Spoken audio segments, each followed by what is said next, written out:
voyez le petit numéro qu'il y a là en bas, 90 sur 90. Et ben voilà, le défi a été tenu. Donc 90 vidéos en 90 jours.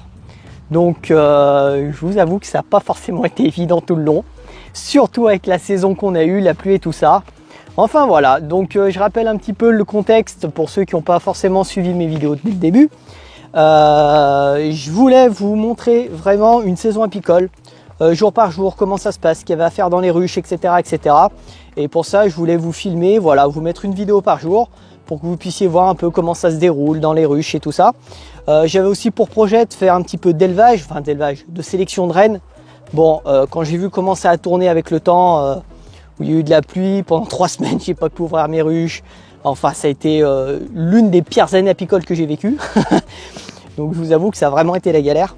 Mais voilà, donc il a fallu que je trouve des formats de vidéos, des sujets différents, que je trouve de quoi vous parler. Donc, mais mine de rien, c'était pas mal.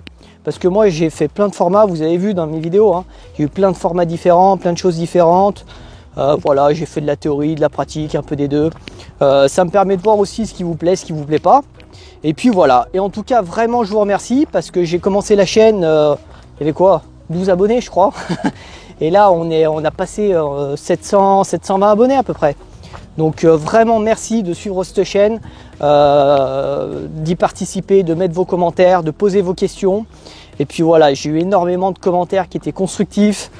Voilà, donc plein de bonnes choses avec cette chaîne, j'ai énormément appris. Je pense au moins autant que vous, j'espère. Donc voilà.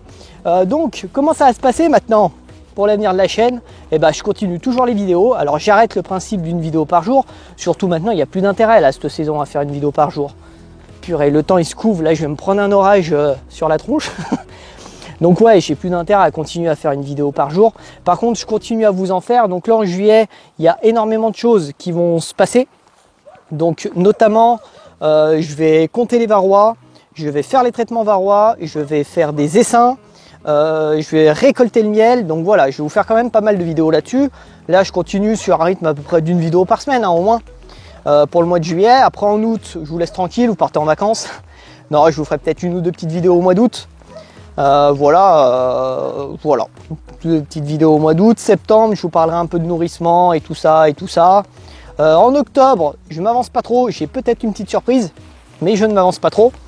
Ça va dépendre si on est reconfiné, si on n'est pas reconfiné, ce qu'on peut faire. Et puis voilà, donc l'avenir de la chaîne, ça continue. Je continue à faire des vidéos, donc plus une par jour, mais pour l'instant on va se fixer une par semaine. Et puis on verra en fonction de la saison apicole comment ça évolue. Et ben allez, maintenant ce que je vais faire, là vous m'avez posé 3-4 questions. Je vais aller y répondre. Allez, à tout de suite. Là qui m'ont été posées, donc sur la vidéo d'hier notamment. Alors j'ai Raphanel qui me dit salut, t'aurais dû mettre tes gaufrets à l'extérieur du couvain. Et j'ai Esprit Nature qui a répondu à ma place, donc très bien, ça m'arrange. En cette saison, on peut le faire, ça va bâtir très vite, exactement. Alors deux choses, déjà je ne pouvais pas les mettre là où il n'y avait pas de couvain parce que j'avais du couvain sur tous les cadres, donc j'aurais été obligé de les mettre en rive. Et du coup, ça m'aurait posé un problème parce que ça fait une partition quand on est en rive. Et elles ont tendance à pas construire. Mais là, comme on est en pleine saison, on peut se permettre de couper le couvain avec des cires gaufrées parce qu'elles vont les construire très vite. Là, je suis sûr que je retourne aux ruches demain. Les deux cires, elles me les ont construites. Donc ça pose pas de problème là-dessus. Ensuite, j'ai une question de Mike39. Salut, c'est quand que tu nous fais revoir la ruche où tu disais que ça repartirait pas avec un cadre d'œuf et que du coup tu as essayé, ça devait être reparti depuis un moment? Oui, je vois la ruche que c'est la ruche jaune.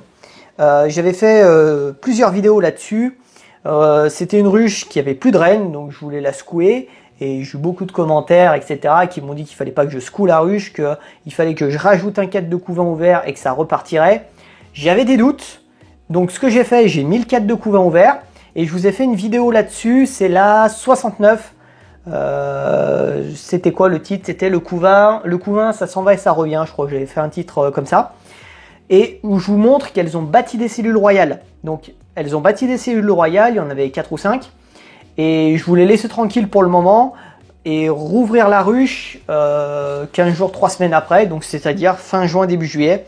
Donc normalement sur la prochaine vidéo, pardon, ça y sera. Parce que voilà, je vais aller l'ouvrir là dans la semaine, si je peux, en fonction du temps, parce que il se remet à pleuvoir, là, le temps redevient capricieux. Mais voilà, donc les cellules royales, elles sont reparties. Donc je te laisse aller voir la vidéo, c'est le numéro 69. Et puis voilà, et puis je refais une vidéo pour voir si la reine s'est intégrée dans la ruche, s'est mise à pondre, etc., etc. Mais oui, je vais la refaire cette vidéo dans la semaine normalement.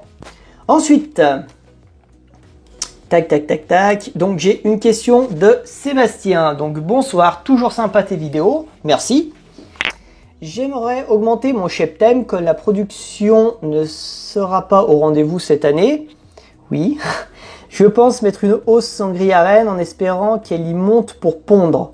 Par la suite, je ferai redescendre tout le monde et je replacerai la grille à reine pour que les abeilles remontent s'occuper du couvain se trouvant dans la hausse. Ah d'accord, oui. Je pourrais donc enfin déplacer cette hausse pour que les abeilles créent leur reine. Qu'en penses-tu? Sinon, comment booster la ponte de la reine et forcer les abeilles à bâtir davantage en nourrissant au sirop 50-50? Merci pour tes lumières.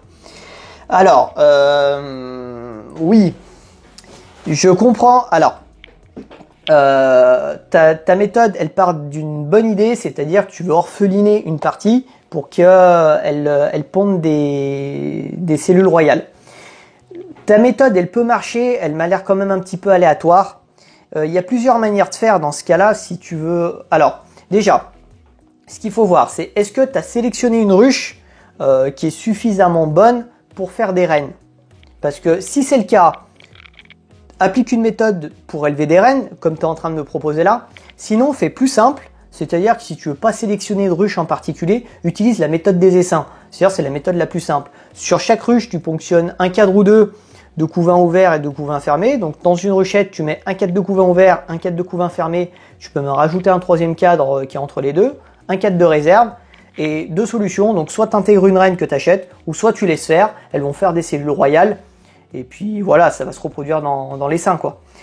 Sinon, l'autre méthode, si tu veux faire de la sélection, ce qu'on appelle de la sélection, c'est-à-dire que tu veux que tes reines soient issues que d'une seule ruche, dans ce cas-là, tu peux utiliser, alors, la méthode que tu as dite, elle m'a l'air un petit peu aléatoire, parce que il faut que la reine, elle monte pondre dans la hausse, ça c'est pas sûr qu'elle monte pondre. Elle peut, hein, mais comme elle peut ne pas pondre, ça on sait pas. Ensuite, ce serait faire redescendre tout le monde, enlever ta hausse et les faire élever des reines dans la hausse. Il y a une méthode plus simple. Tu prends ta ruche et simplement tu la divises en deux. De manière à ce qu'il y ait une partie avec la reine et une partie orpheline.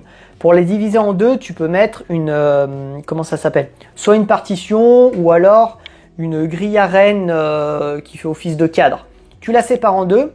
Donc une partie avec la reine, une partie orpheline. Fais bien attention dans la partie orpheline à avoir du couvain ouvert pour qu'elle puisse t'élever des reines. Et du coup dans la partie orpheline, qu'est-ce qui va se passer? Eh ben elles vont t'élever des reines, tout simplement. Et après tu auras juste à ponctionner les cellules royales et les mettre dans les essaims que tu veux. Je trouve ça plus pratique parce que ta méthode elle peut marcher mais elle m'a l'air quand même aléatoire. Donc voilà. Après une fois de plus, sélectionner et faire de l'élevage comme ça, c'est ce que je voulais essayer cette année et je ne l'ai pas fait. Donc ce que je te dis, c'est vraiment théorique. Dans la pratique, je l'ai pas la pratique. Donc voilà, je connais la théorie. La pratique, malheureusement, j'ai pas pu la faire cette année. Donc voilà ce que je pourrais te conseiller, on va dire, là-dessus. Mais voilà, la méthode que tu donnes, elle est un peu aléatoire. Oh, je suis en train de perdre mon micro. Voilà, donc en tout cas, je sais que je l'ai déjà fait au début de la vidéo, mais je recommence. Je vous remercie vraiment de suivre cette chaîne, de vous abonner, de mettre des pouces en l'air. Donc vraiment merci. La chaîne continue et du coup, je vous dis pas à demain, mais je vous dis à la semaine prochaine. Allez, à bientôt!